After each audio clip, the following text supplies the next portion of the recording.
Jadi kontrasepsi itu tidak diperkenankan. Memang nafsu itu bisa ditekan? Nafsu. Bukan ditekan, diregulasi. Diregulasi. Jadi diregulasi itu diatur. Saya mewakili laki-laki di luar sana. Sure. Romo. Gimana? Sakit kepala Romo. Makanya butuh kematangan hidup yang baik, Dr. Richard. Karena Tuhan mengaruniakan tubuh yang indah ini dengan segala potensinya. Jadi energi seksualmu itu bisa dialihkan ke potensi-potensi yang lain. Seperti yang Romo buat. Ini energi seksualnya ada nggak? Jangan dikira nggak ada. Wah, melimpah ruah. Tapi kan tidak disalurkan. Kita... Jadinya kemana Romo jadi?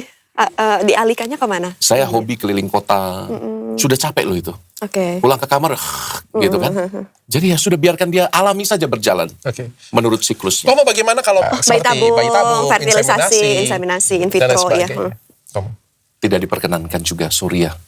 Karena sekali lagi dalam ajaran gereja Katolik, yang namanya anak haruslah dari hubungan cinta suami istri yang alami.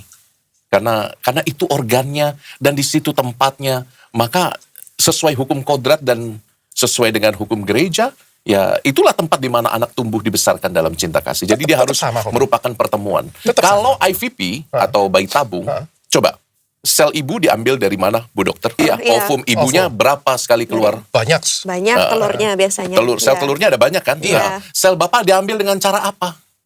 Oh, iya. Manual. Bener juga ya. Itu udah dosa. Bener Karena juga. seksualitas, premisnya seksualitas itu gift untuk pasangan. Bukan untuk diri sendiri. Cara manual itu ya menyenangkan. Tapi tidak baik di mata Allah gitu loh. Senang untuk diri sendiri.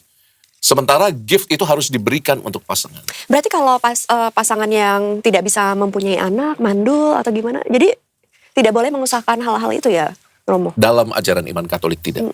Apalagi we're playing God dengan IVP. Dari 10 janin yang sudah dibuahi itu ya, pertemuan. Gereja meyakini hidup itu dimulai dari pertemuan sel bapa dan sel ibu. Itulah hidup. Walaupun masih bentuknya apa sih? Zigot itu ya. Masih bentuknya Embryo. sel belah 2, belah 4, blastosit, apa namanya? Saya lupa ingat. Ya toh Bu Dokter, walaupun masih sel belum berbentuk manusia, kan dia kalau dibiarin dan ditumbuhkan, dia nggak jadi bayi kera atau bayi bunglon. Dia kan akan jadi bayi manusia, jadi manusia seutuhnya. Jadi hidup menurut gereja Katolik terjadi pada saat pembuahan. Dan yang terjadi dengan IVP atau program bayi tabung, setelah hidup misalnya 12 sel telur dibuahi, kita pilih loh itu. Iya. Anda memilih 1 atau 2. Yang lain kemana terbaik, Pak Dokter? Ya. Katanya Dipilih yang paling baik, paling tinggi kansnya. Sisanya kemana Pak Dokter? You yang tahu program ini. You yang dokter. Sisanya kemana Bu Dokter? Disimpan atau dibuang?